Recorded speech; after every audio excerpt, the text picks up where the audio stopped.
special announcement at the end of the video. If you're a real member of the film gang, stick around. This is nice. Aren't you coming in? Seriously? I made a promise to never be alone with any woman that's not my wife. That's sweet, I think. Gang, I was sent this absolute disaster piece on Instagram by my friend Bridget. Did you know they made a 50 Shades of Grey for Christians? It's called Old Fashioned. I made a promise to never be alone with any woman that's not my wife. This man cannot be in a room alone with a woman unless that's his wife.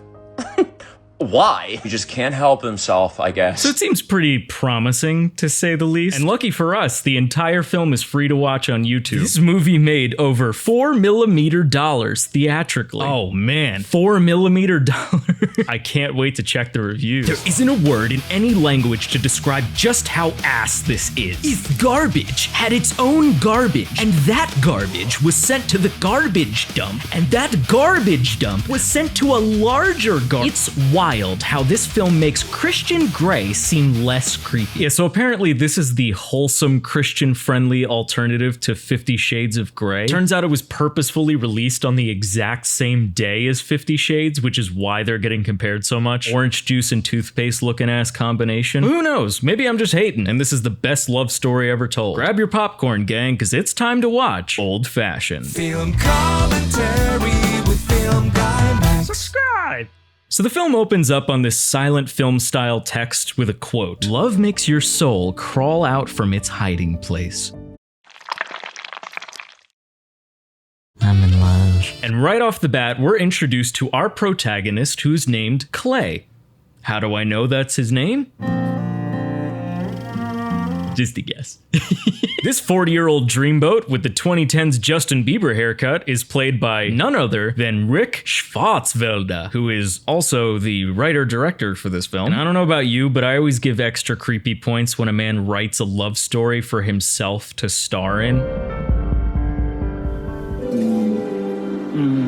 don't know, just ew, right? And almost immediately, we cut to a very free-spirited woman driving through the countryside of Ohio.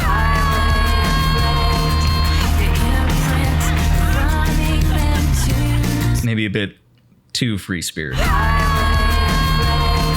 you from Ohio or something? So from this sequence, I can conclude that Clay lives in a small town, probably in Ohio, that she is now moving to. What do you think, Mr. Joe? Home? And also, small side note. I hate it when they put overly used stock sound effects into their movies. Okay, but for real, any stock sound effect that I recognize instantly takes me out of a movie. Except for you, Wilhelm Scream. You can stay. We find out that not only is Amber moving here for the first time, she also did not set up an apartment for herself yet. She goes out looking for one and comes across Clay's antique shop, Which is also very conveniently named Old Fashioned. Turns out he has a spare room that he can offer. Bro, I kid you not when I say I did not think it was possible to act this creepily. So he's showing her her prospective new place. This is nice. He deliberately closes the screen door on her so that she has to talk to him with a barrier in front of them. Seriously? What's your deal, stress boy? Please don't take it personally. It's just, I made a promise to never be alone with any woman that's not my wife. She the jealous type? Oh, I'm not married. Engaged. Living together? Dating? No, I don't date. I have a theory about that. Bro, no. What the hell did he just say? He said, I don't date. I have a theory about that, actually. But hey, that's just a theory. A date theory. And dumped. So who'd you make this promise to? So in case you're confused as like I was the first time I watched this, it's because of the religious aspect of this movie. This man is incredibly religious and therefore refuses to let himself be alone with a woman in an enclosed space. Old-fashioned, huh? Yeah. It's a little on the nose. What can I say? You gotta admit, the way that he goes about it in this movie is a little weird and honestly very creepy. He just can't help himself, I guess. Think about the logic for a second. Don't let me be alone with you. You never know what I'm capable of.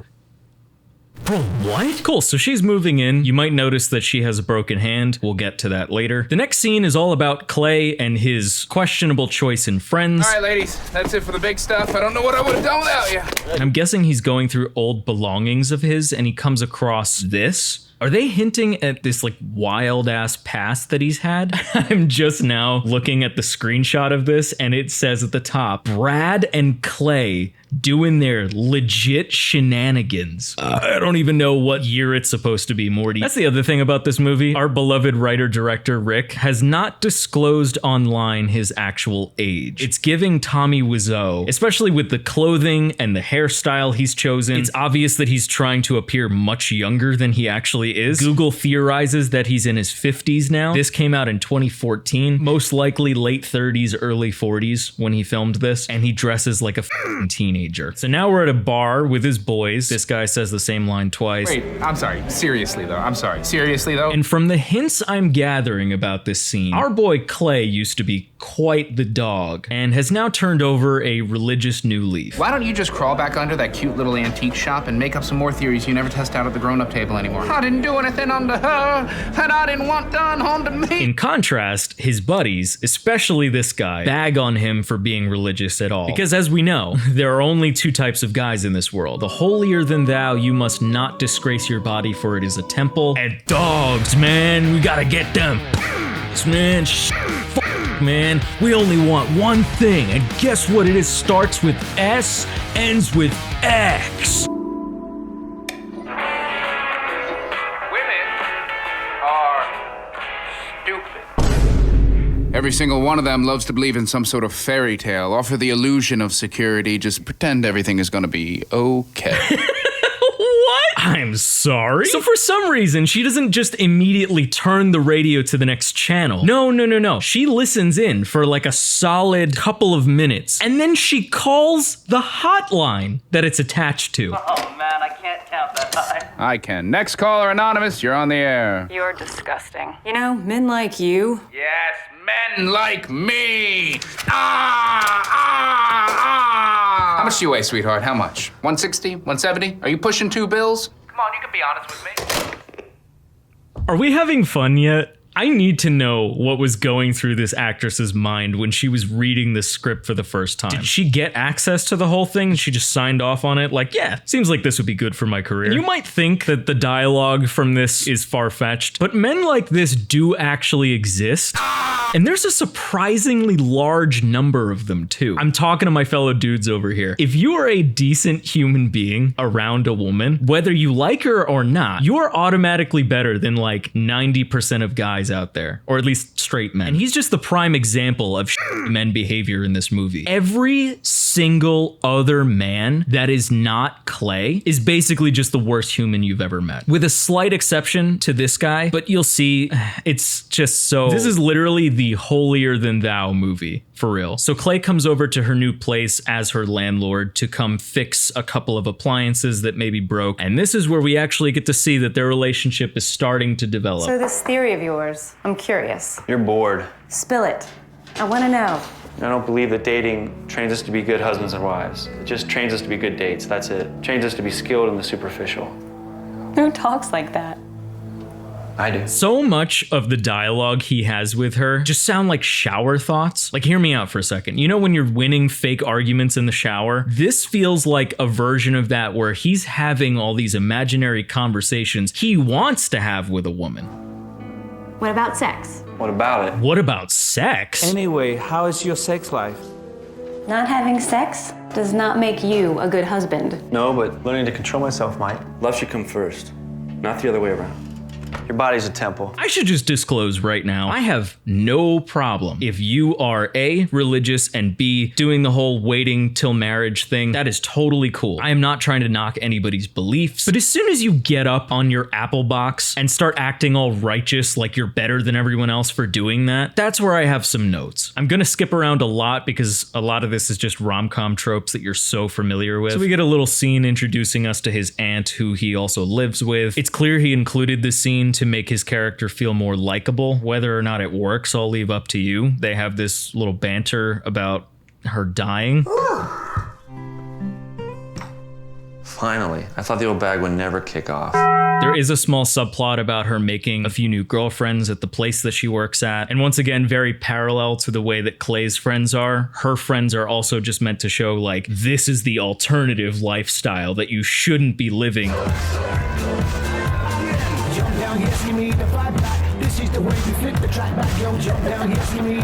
Crazy and party all the time. She's this down-to-earth girl that could do no wrong. But to me, it just seems like two different people living completely different and valid lifestyles. If you want to go to clubs and stay out till 3 a.m., that is your life. You get to do that. Hey there, stress boy. Hey there, pretty girl. Did you just flirt with me? No. Our first date. This is not a date. And look at this. I guess they run into each other at the grocery store and she playfully calls it their first date. So it's obvious that she's into him, right? How do you know if I'm romantic or not? Trust me, you're not. Wagon wheel pasta? No. Candlelight, jazz, sand between your toes, all romantic. Wagon wheel pasta, not romantic.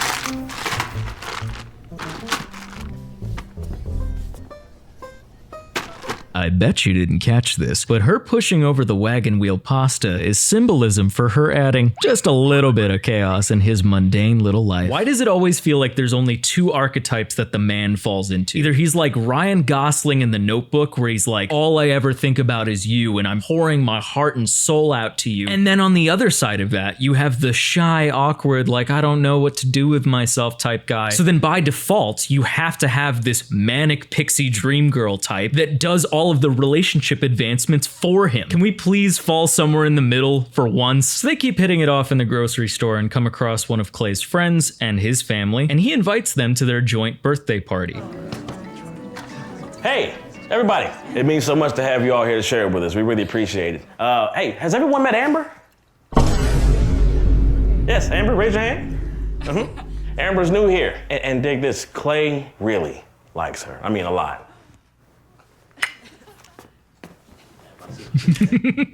Can you imagine being the host and putting someone on the spot like that? Hey everyone, real quick, I just wanted to say thank you again for attending my party. Hey, you guys know Clay and Amber, right? Clay and Amber, raise your hands.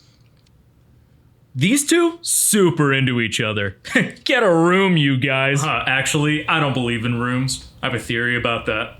A room theory. So one part of this movie is obviously the relationship forming. The other part of the movie is just everyone that Clay knows giving him unsolicited relationship advice. He asked me to a Sadie Hawkins Day dance. I don't want to go, but I don't want to hurt her feelings either. So I said yes. So about a month passes, and just when I am getting ready to dump her, her mom gets diagnosed with tuberculosis. It just didn't seem fair to break up with her then. Then there's her birthday and Valentine's. And senior prom.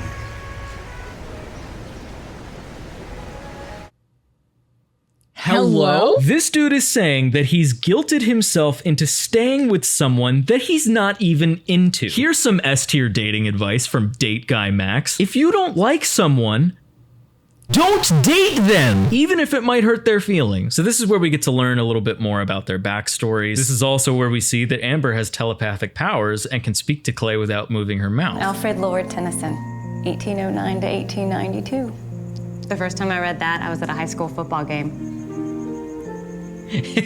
I also just realized that his hair reminds me of that episode of The Office where Michael intentionally messes up his hair to look like Jim's. When the jar is full, I know I have enough. For what? To get far enough away if I need to. My last boyfriend didn't want me to wear nail polish. So he broke your hand. He didn't mean to. Okay, I'm sure we were all questioning in the beginning why she has a broken hand, and I had a weird feeling that they'd take it in a direction like this, but I did not expect them to actually go with my worst case scenario. All right, so she finally wears him down with wanting him to ask her out, and I guess he kind of does. He's like, okay, if we're gonna date, we have to do it on my terms. He makes them get this weird-ass manual to dating? So I looked it up. It's a real book. Red, yellow, green. I guess it's this guide for dating without committing sin. How many children would you like to have? 1 or 2. What experience do you have raising children? Huh? Are you experienced?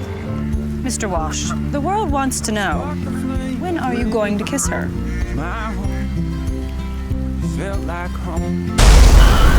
So she discovers something that he's been keeping. Apparently it's like a checklist that he's writing down. Checklist?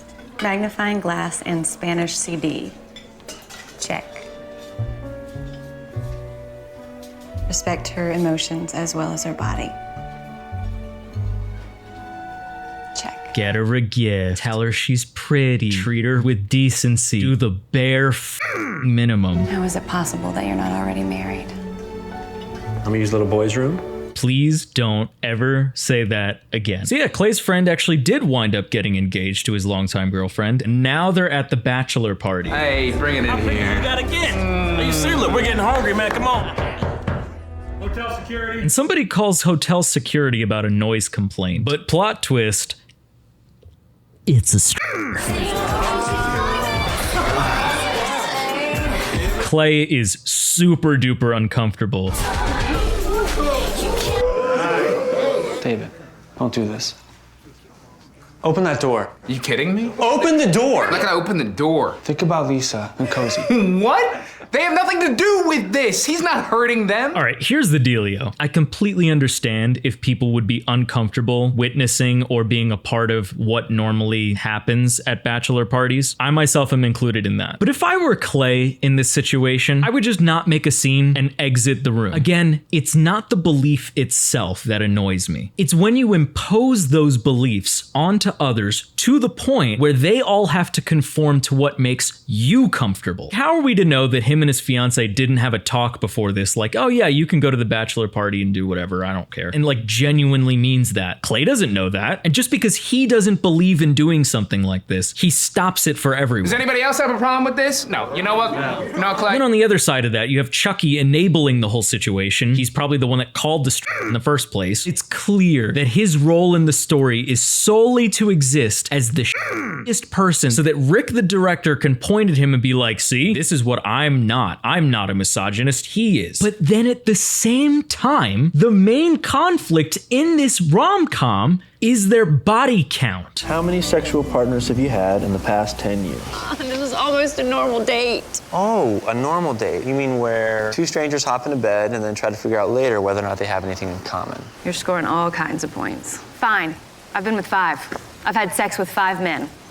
Happy? Take it from someone who has personally concerned himself with body counts in the past. That is not the path forward to a healthy relationship. And frankly, the more pressure you put onto stuff like that, the more judged the other person is going to feel. It is a lose-lose situation. So once again, we have the rom-com tropes. They're pretty much broken up. So Amber is now at the club with her girlfriends, and she's trying to do everything in her power to forget about Clay. I'm going to go get something to cheer you up. Don't go anywhere.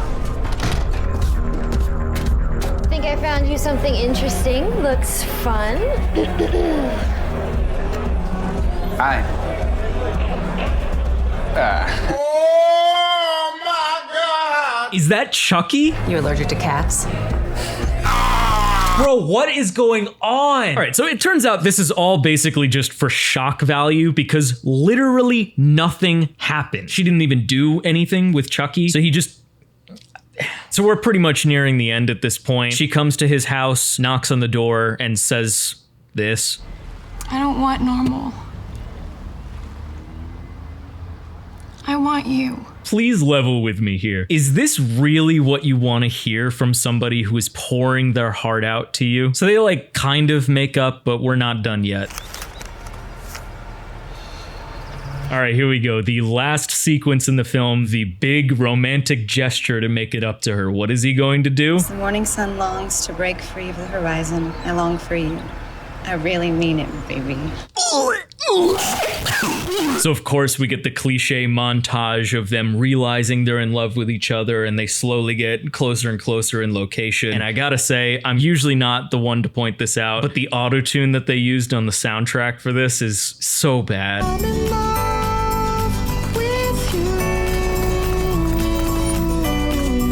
Don't stroke the traffic light. Oh. Have fun. Oh, take your shoes off.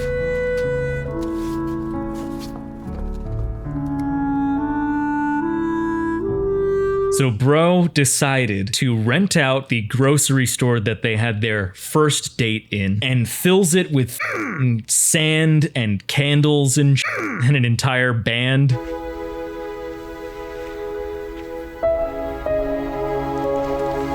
Yes. You're supposed to let me Yes. It won't be easy. It won't be easy because I'll never let you forget about your sexual history. And it ends on the most awkward not kiss ever. Can I kiss you? Sure. Anyways, gang, thanks for letting me yap about my take on the weirdest take on dating I've ever heard. And also talk about a movie. And now for our promised special announcement. Gang, you may have heard me talk about my debut feature film 4 Clones Alone once or thrice, and maybe even wanted to watch it. If you've enjoyed other films made by YouTubers like Obsession and Backrooms and Iron Lung, good for you. I'll be in New York for the premiere of my movie. Might be a long shot, but hey, if you live in New York or around the area, show up. I'll personally buy your ticket for you. Plus, I'll even do a silly little meet and greet, and you might even receive a special gift. It's one night only, Saturday, July 11th. First link in the description has all the details, so I hope to see you there.